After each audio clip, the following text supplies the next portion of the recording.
Today we're going to learn how important it is not just to the public whose health is at risk, but how important it is to the industry.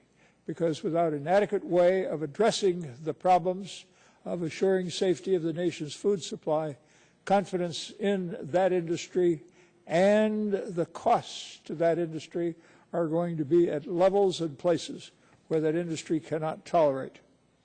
Since April, at least 1,304 people in 43 states, the District of Columbia, and Canada have been infected with Salmonella St. Paul.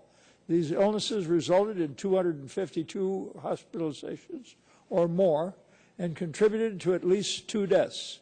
This is one of the largest outbreaks of Salmonella in the United States. And based on the number of confirmed cases, the largest food-borne outbreak in the past 10 years. While it has caused personal and financial tragedy to many, this outbreak should also be another wake-up call to everyone in our system for responding to unintentional or intentional contamination of the nation's food supply, and pointing out that that ability on our national capability is very much at risk and very much wanting. Our investigation to date has uncovered, amongst other things, 1, a breakdown in the way the Centers for Disease Control and Prevention, CDC, and the Food and Drug Administration shared critical data with key state agencies. 2, the failure of FDA and CDC to leverage state resources. 3, more than 3,000 state and local health departments working without any adequate coordination with each other or with the federal government, and with grotesquely limited resources considering the needs of the times. And they are, I note, supposed to serve as an identifying agent to help bring to our attention the existence and the cause of outbreaks like this.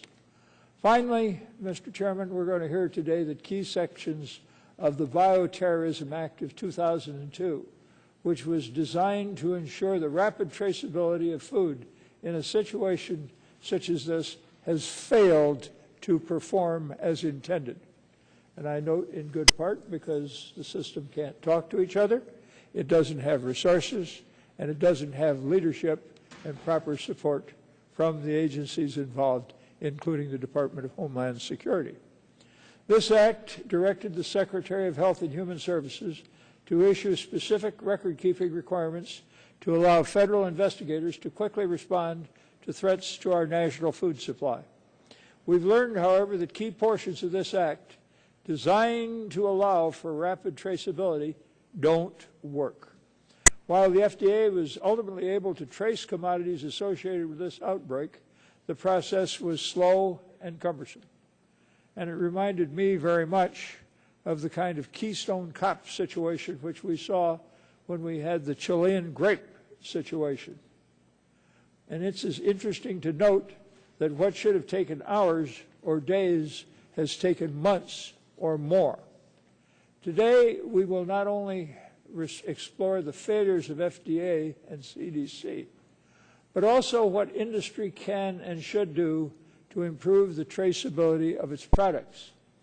And we're going to have to explore what we have to do to see to it that the money and the resources are available for this, and who is going to pay for that in times of a tight budget.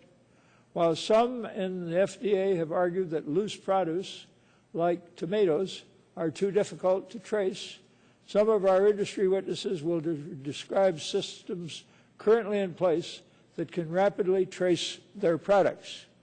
And we're going to want to hear why it is that Food and Drug can't or won't or doesn't support efforts to get us to the point where we can properly address the traceability of products. We can and must learn from industry. And rather than be at odds with the government on improved safety, the industry must be our partners. And we're going to find out whether they want to do that today or not. If parts of the tomato industry can develop an efficient traceability system, why can't other parts of the food industry do likewise? Why can't FDA mandate it?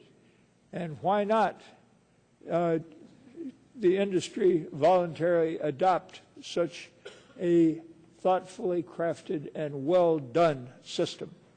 Perhaps it's time to revisit what additional changes to existing regulations may be required to achieve this goal. We have a number of outstanding witnesses today. I want to thank them for coming forward, and I look forward to hearing their views on what needs to be done to prevent more debacles of this sort, which seem to occur on a weekly or daily basis. With the help of the industry, I believe we can restore public confidence and the safety of our food supply.